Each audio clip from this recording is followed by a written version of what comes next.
Soy Jesús Das, claretiano por supuesto, de la provincia de Chennai de la India. Estoy aquí en el CESC desde el año 2004, destinado por el Padre General. El CESC es el Centro de Espiritualidad Claretiana, situado aquí en Vic, la cuna de la congregación.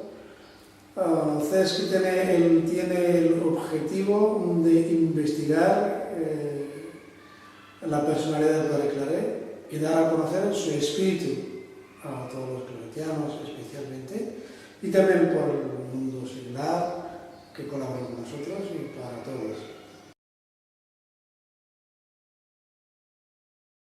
Nosotros, el CESC, acompañamos a los que vienen aquí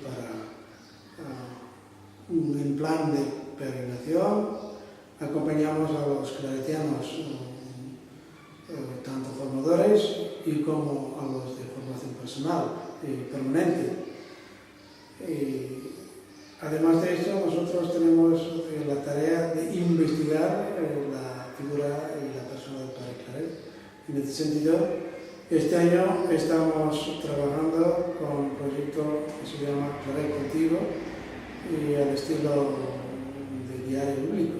Es una agenda claretiana con 365 frases o comentarios para los seglares. También otro diccionario sobre las personas y lugares del Padre Claret. El tercero sería un diccionario de un valor de investigación sobre los temas del Padre Claret. Si ustedes quieren colaborar con nosotros, bienvenidos, y si ustedes quieren conocernos,